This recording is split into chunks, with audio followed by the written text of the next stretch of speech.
Oi, galera! Voltamos com mais um tanabula.com.br. Fala, Elisângela Carneiro. Que saudade de você. Oi, Cris Lose, que bom, né? Boa filha, casa torna, né? Seja bem-vinda mais uma vez, né? A gente já estava com saudade. E o nosso papo de hoje é geriatria. Elias, fala sério. Você acha que isso é papo de véio ou nós estamos tudo mal encaminhado? Olha, Cris, não é papo de velho. Eu já pensei em procurar um geriatra, não que eu tenha mais de 60 anos, mas eu acho que me preocupar com isso é legal.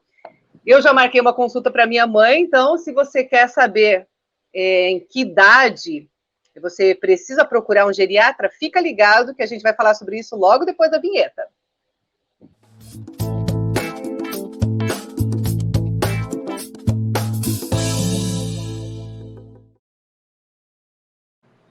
E o nosso papo de hoje é com a doutora Ana Paula Romanini, que é médica, fez especialização em geriatria e foi a nossa primeira entrevistada aqui no Tanabula.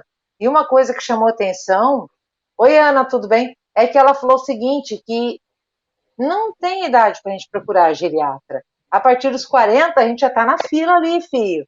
Então Sabia eu tô disso, Liz? certa, Boa então eu noite, tô Ana. certa. Boa noite, Cris, boa noite, Elis. Vou Boa revê-las. noite, doutora, seja muito bem-vinda. Obrigada. Ana, uma dúvida assim entre as pessoas. Tem alguma idade correta para a gente procurar um geriatra? Eu lembro que você falou que a partir dos 40 já está valendo, a gente já está na roda, né? É isso aí, Cris. Não tem uma idade específica para procurar o geriatra. No Brasil, o idoso é considerado acima de 60 anos. Então, a geriatria que cuida de idosos seria o ideal acima de 60 anos. Porém, como a geriatria ela prega a longevidade, você ter mais tempo de vida com qualidade de vida, tem pacientes no consultório que vão aos 40, aos 50 anos, então não há uma regra, porque na verdade a medicina é baseada numa promoção de saúde, então a gente tenta antecipar as doenças para que você tenha aí até os seus 90, 100 anos com qualidade de vida. A partir dos 60 anos de idade, quais as doenças que são mais frequentes, doutora? Então, na geriatria, a gente tem os 5 Is da geriatria, que são grandes síndromes geriátricas, né? Então, a gente começa lá com insuficiência cognitiva, então a gente faz muito diagnóstico de demências, né? Parkinson, demência tanto de Alzheimer, de corpúsculo de Lewy, a gente tem diversas demências, não só Alzheimer. A gente tem incontinências, então o segundo I, incontinências, incontinência urinária, incontinência fecal. O outro I de instabilidade postural. Então, os idosos têm muitas quedas. Então, a gente começa a ver tonturas e assim vai. Iatrogenia. Então, a iatrogenia é quando o idoso usa muitos remédios. Então, quando a gente vê, a gente fala que eles têm uma polifarmácia. Acima de 5 remédios eles usam. E quando eles vêm no consultório, eles vêm com receitas de 20 medicamentos. E cada um tem uma interação com o outro. Então, a gente começa a ver diagnósticos de efeito colateral de medicamentos. E o geriatra, ele reúne tudo, então. O geriatra, ele ajuda a diminuir essa quantidade de remédios? Ajuda, Elis. O que acontece hoje culturalmente no Brasil? Então, a gente tem pacientes que estão acima dos 60 anos e vão no cardiologista, vão no pneumologista, vão no reumato, no endócrino. Então, eles vão onde tem dor, né?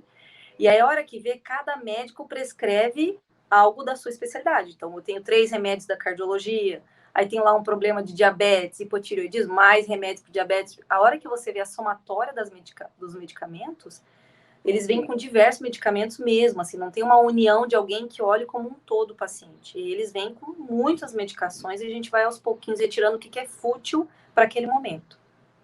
Ô, Ana, a gente vê, desculpa o termo, entre aspas, veiarada, e eu me incluo nisso, cada vez mais antenada. Você acha que o Google acaba atrapalhando todo o tratamento de vocês? Porque eles já chegam com um tratamento lá, olha, é isso, Doutor é isso. Google. Doutor Google. Tem um lado bom e um lado ruim da moeda, né? Uma coisa antigamente ninguém tinha acesso à informação. Isso era ruim também, porque você tem que explicar desde o beabá. E às vezes a consulta não te permite esse tempo de qualidade para explicar tudo. Quando vocês vão lá na internet e vê a googleização, né, que a gente fala do ensino. Tô dentro. Toma. Por um lado é bom, porque daí você já vem com alguma coisa. Você, por exemplo, lá tem uma uma litíase renal. Então, você tem uma pedra no rim. Poxa, se você já viu a figura no Google, você sabe o que é, que tipos de pedra que tem, e aí você vem meio com o diagnóstico, pode ser que não esteja correto. E eu vou te ajudar nisso. Eu vou pedir exame, vou te examinar, né? Fazer uma boa anamnese. E aí eu vou falar, é isso ou não é? Se não for, eu vou te explicar. E se for, você já tem um embasamento. Mesmo que leigo, ajuda. E os idosos, eles costumam ir com frequência ao geriatra? E qual é o perfil desse paciente? Olha, geralmente eles são trazidos por filhos, né? Então, o público-alvo ali no consultório é que a faixa etária... Tamo junto, filharada. Tamo junto, filharada. Eu tenho público-alvo ali 75, 80 anos para cima. Eu tenho centenárias que vão ali, né, com 101, 102 anos. Caraca! E aí os filhos que trazem, né? Agora tá meio boca a boca. Então, fala que tem alguém que fez especialização em geriatria na cidade. Vai lá, a médica é um pouquinho diferenciado, daí eles trazem. Mas você Totalmente diferenciada. Oh, Deus, muito obrigada. Mas você sabe que eu tenho um viés agora que o pessoal mais jovem tá vindo. Então, eu tenho 50 anos mesmo, 40 anos, eu quero me cuidar. Eu tô vendo aí que eu passei com a minha mãe, com meu pai, com a minha avó, acamada, eu não quero ficar daquele jeito. E eles estão vindo mais precocemente. Tá bem interessante esse movimento do paciente mais jovem do que 60 anos.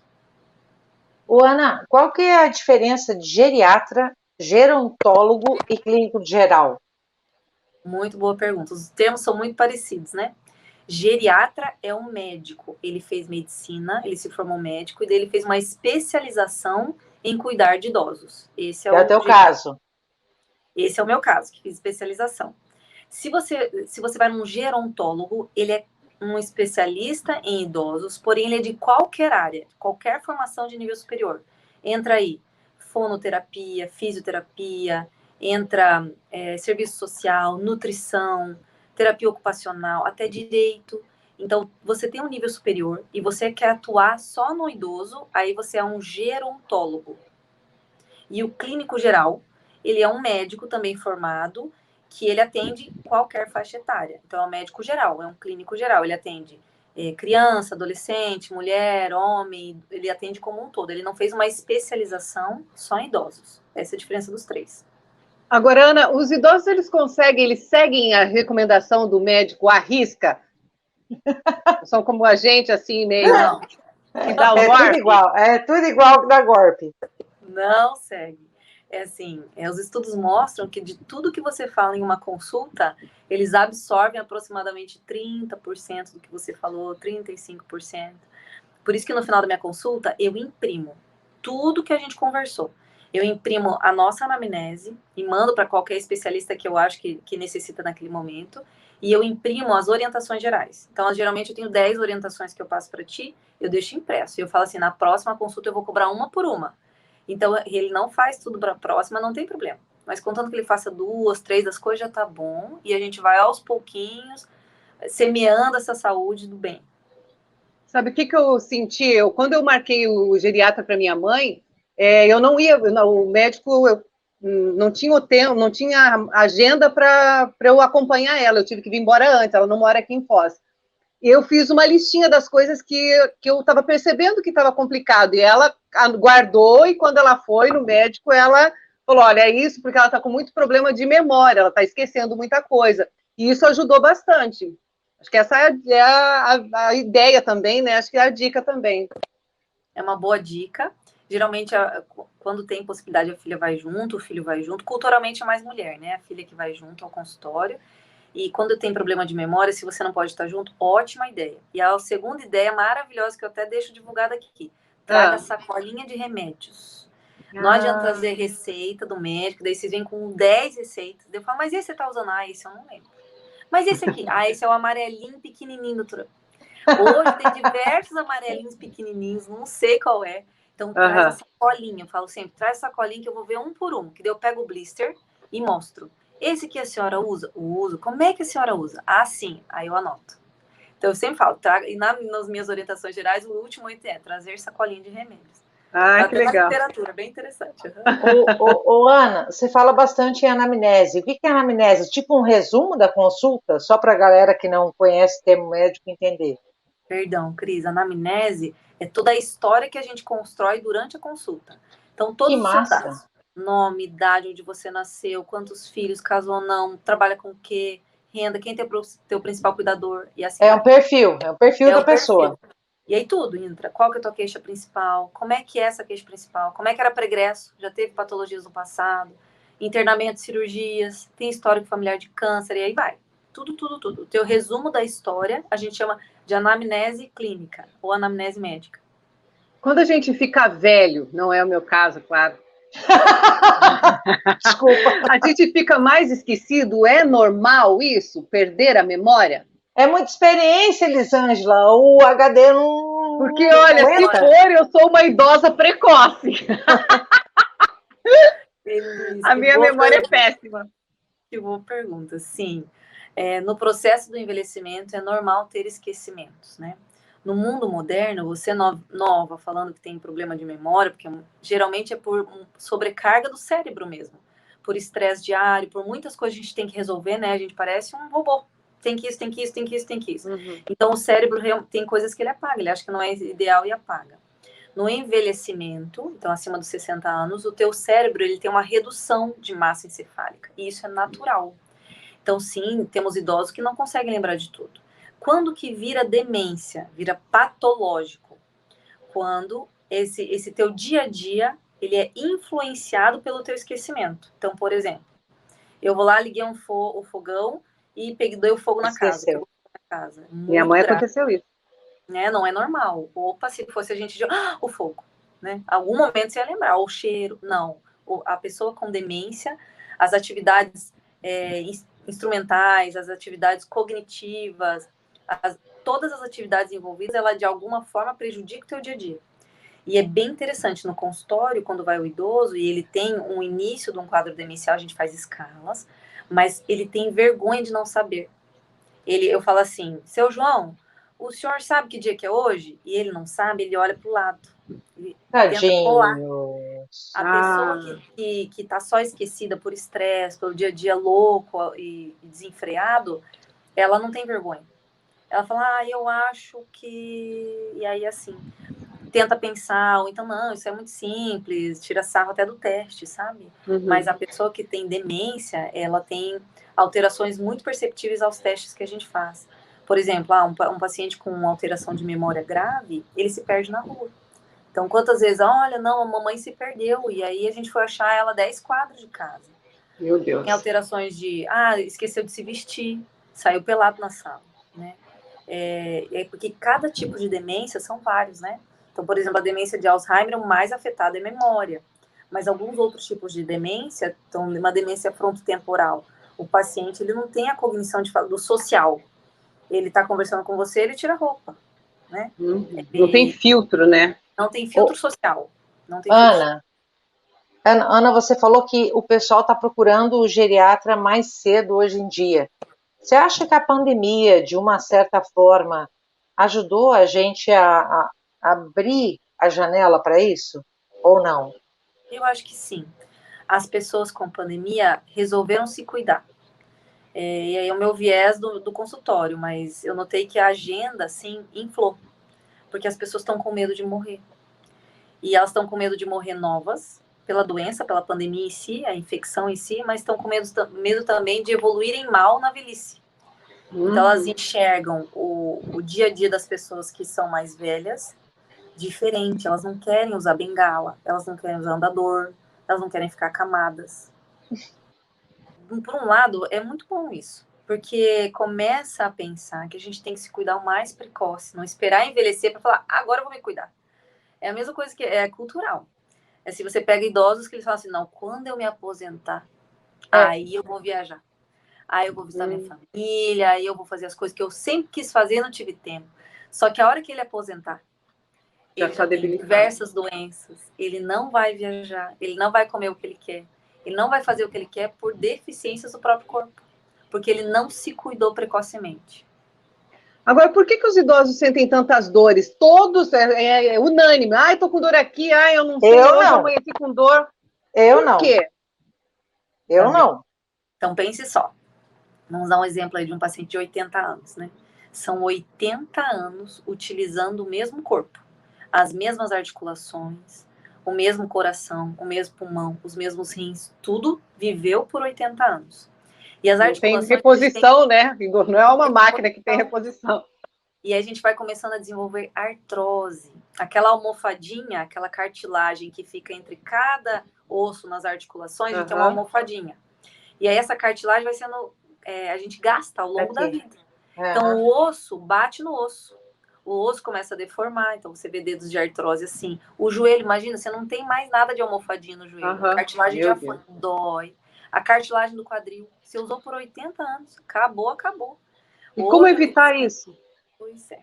Hoje a medicina tem inventou algumas medicações que tentam repor como se fosse para repor um colágeno, ainda não é 100% eficaz, que é condroitina, glucosamina, que a gente faz em pó, em sachê, para o paciente tomar, tenta evitar a progressão da artrose.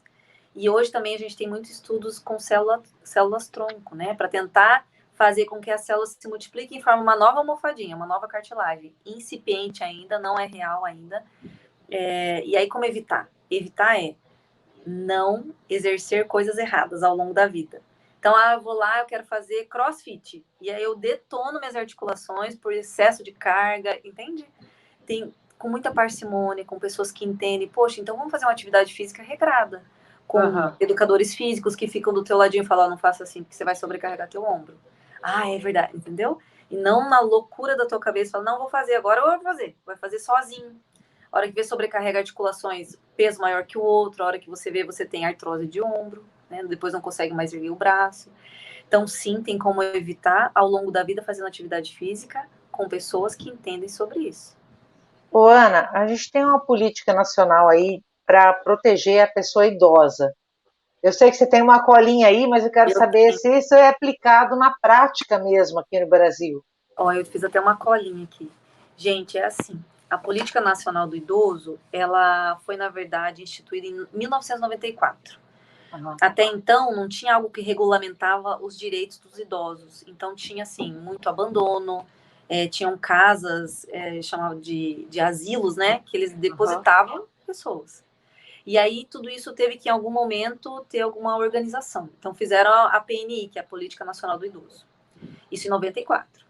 E aí foi revista essa Política Nacional do Idoso, porque deu o primeiro start, que bom que teve. E aí eles fizeram um Estatuto do Idoso em 2003, e aí começou a valer em 2004, isso. Em 1º de janeiro de 2004 entrou em vigor.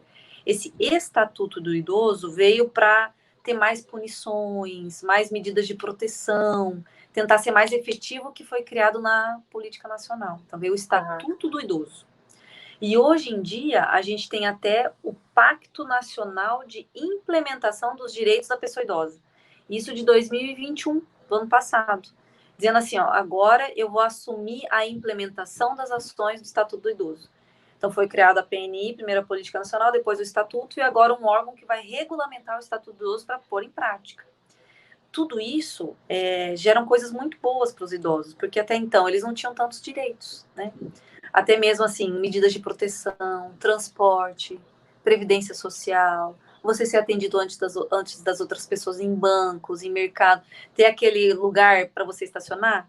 Poxa, porque as pessoas têm artrose, elas estão com andador, elas estão com apoio, né, tripé, e isso tudo não tinha nada. Direito à vida, e aí vai. Tem, assim, diversos títulos e capítulos, crimes contra a pessoa idosa, então agora tem punição. Antigamente era caso de família, ninguém põe a colher, né? Ninguém mete a colher. E hoje não, isso aí tem punição. Então, sim, muita coisa mudou, mas também entendo que tem muita coisa para mudar. Muita coisa ainda precisa. Sim, por quê? Gente, a gente está envelhecendo a um ponto de chegar naquele tripé etário que a gente vai inflar como os países desenvolvidos. E tem muito idoso e pouca criança. E aí, onde vamos colocar esses idosos que não tiveram filhos, que não se programaram com a aposentadoria? E aí, quem que vai cuidar? Hoje, em Foz do Iguaçu, a gente já tem um alto número de pacientes, por exemplo, no Lar dos Velhinhos, já está lotado. Se eu tenho que colocar mais tem fila, e aí como é que eu entro? Onde que eu vou? Se eu tenho filho, eu não tenho filho, não tenho dinheiro, vou para a rua. Meu Então, Deus. tem muita coisa para melhorar, bastante coisa para melhorar. Mas eu entendo que a partir daquele PNI, da Política Nacional do Idoso, as pessoas estão dando um olhar diferenciado. Isso é bom. Ana, uma curiosidade que eu tenho, por que quando as pessoas vão ficando mais idosas, elas vão tendo menos sono? Tem uma explicação lógica para isso? Não é verdade? Tem. Não, tô rindo porque eu tô nessa. Eu acordo muitas vezes durante a noite, eu durmo pouco. Aí eles têm que vir pro meu consultório, tá? Eles só. Né? Eu tô falando, viu? Eu tava Maria, certa, já. somos duas, ó. Somos Então, duas. assim, fisiologicamente, sim. O idoso, ele dorme menos do que o adulto jovem. E por mais que ele durma menos, então geralmente eles vão lá dormir 10 da noite, 9 e pouco, 5 da manhã eles estão acesos, né? Acorda com as galinhas, todo mundo fala. E isso é natural do ser humano. A gente vai envelhecendo, dorme menos, mas mesmo assim tem um sono reparador. Quando que começa a ser disfuncional? Quando você dorme esse pouquinho, porque você está envelhecendo, você vai dormir menos, e isso no teu dia seguinte você está arrebentado, está cansado, não foi reparador. Daí a gente tem que tratar. Identificar a causa e tratar. Muitas vezes é, por exemplo, o idoso que ronca muito, então ele não tem uma boa noite de sono, ele fica com despertar turnos, ele tem apneia do sono. Então a gente vai investigar a causa para daí tratar. Ana, agora rapidinho para a gente terminar, que o nosso tempo está no fim já, por incrível que pareça, 20 minutos. Tem mais assim, uma depois, mais uma pergunta depois para fazer, mas pode fazer aí. A minha última. Qual que é a dica que você dá para a galera, que nem nós, assim, os mais experientes, termos uma envelhecência legal? Legal. Cris, é assim. Perdão. Cris, Até assim. engasgou agora. Não. Corta depois. Não vai cortar, não. Olha, minha água ficou no outro quarto. Foca. Cris, assim. Vou repetir, tá? Cris, assim. Então, para envelhecer saudável, não tem pílula mágica, não tem fórmula mágica. Quem prometer beira ao charlatanismo, né? Não existe algo mágico. Para você ter um envelhecimento saudável, você tem que cultivar o seu corpo. Eu costumo dizer que é como uma planta mesmo. Você vai lá, semeou, aí você regou, aí você fez sombra, não deixou o sol exposto o tempo todo para ter uma boa noite de sono, um descanso. Você fez carinho na planta, você deu adubo certo. E a hora que você vê, você tem uma árvore linda, frutífera. É isso. Não tem fórmula mágica, é você ter atividade física regular, uma alimentação adequada. É você cuidar do teu corpo, da tua mente. Você ter uma rede de apoio em volta, você ter rede de amigos, você ter um hobby, você saber se planejar financeiramente. Então, o envolvimento para você ter um envelhecimento saudável e atingir lá os meus centenários se baseia em algo muito simples, como alimentação, atividade física, boa noite de sono, você ter hobbies, cultivar a sua espiritualidade.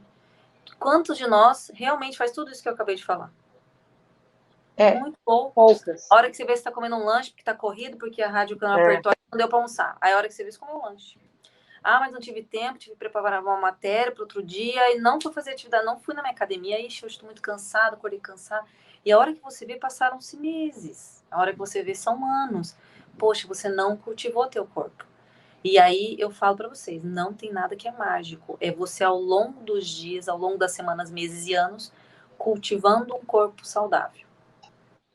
A minha última, então, agora. A minha última é a seguinte: a gente vê que com determinada idade as pessoas começam a fazer reposição hormonal. E depois dos 60, isso continua ainda, tanto para homem como para mulher? Boa pergunta, Elise. Então, assim, dependendo, é caso a caso. A conduta é individualizada. Hoje veio muita reposição hormonal como, nossa, longevidade, você vai viver bem assim, porque você está repondo hormônio que você não produz mais, o teu ovário parou de funcionar, e aí vamos repor. Tem diversos estudos mostrando que a reposição hormonal, acima de 5 anos, dependendo do hormônio, ele evolui como uma neoplasia de mama. Então, você pode desenvolver câncer de mama, pode desenvolver câncer de útero, câncer de ovário. Por quê? Porque você está fornecendo algo para o corpo feminino, por exemplo, que não é normal, não é natural, porque se o teu corpo fisiologicamente parou de produzir hormônio, porque deu o tempo dele produzir hormônio. Então, por isso que eu te falo, essa nova moda, assim, que pegou todo mundo repondo hormônio, tomar cuidado, porque tem que fazer exames mais frequentemente, tanto cardiológicos, tem alguns estudos mostrando que tem infarto precoce do miocárdio nas mulheres que fizeram reposição a longo prazo. Então, nada é muito certo, tudo ainda fica no incerto. Logicamente, o cabelo fica mais bonito, a pele fica linda, você tem menos ruga, você se sente mais disposta. Então, o que eu oriento faça exames, às vezes você precisa repor, e às vezes não. Às vezes tem muita gente que procura e não precisa, né? Quer fazer a reposição e não precisa. E aí que eu falo assim, o papel lindo do geriatra, a simples aceitação do teu envelhecimento já cura muita coisa. Você vai ficar enrugadinho, você vai ter a pele toda assim de maracujazinho, você não vai ter tanta exposição. Então, só que a gente precisa aceitar a nossa fase. Mas, logicamente, você não vai se abandonar. A hora que você vê, tem idosos abandonar, mas se eu vou envelhecer, a doutora Ana falou que eu vou envelhecer, é isso aí, eu como que eu quero, né? Não é assim. Mas a reposição hormonal, como uma grande deixa, uau, a gente tem que ter muita cautela, muita parcimônia de quando prescrever, quanto tempo acompanhar, quando parar. E eu falo de novo, não tem fórmula mágica. Não tem. Ô, Ana, eu sou natureba, sou contra tudo que é reposição aí, eu não gosto de remédio também, mas eu só queria te agradecer mais uma vez, você é uma muito fofa mulher, brigadão, tá? Capaz. Obrigada a vocês pelo convite, eu gosto muito de conversar com vocês.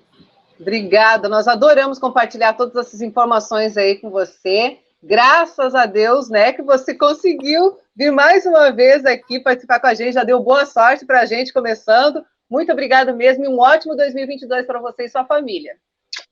Para vocês também. Beijo. Beijo enorme. Tchau, beijo. Tchau.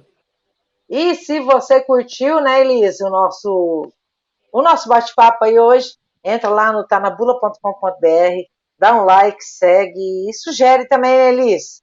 Tem sugestão, né, que o pessoal pode mandar. Pode sugerir assuntos, pode fazer comentários na nossa página, que a gente vai sempre estar de olho aí para resolver esse probleminha que você, essa dúvida que você tem, a gente vai chamar especialista para resolver esse problema.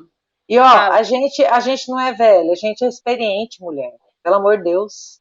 A gente não é velha, é um pouquinho usada só. Não, experiente. A gente é experiente. Beijo, fui. Beijo, tchau, até semana que vem.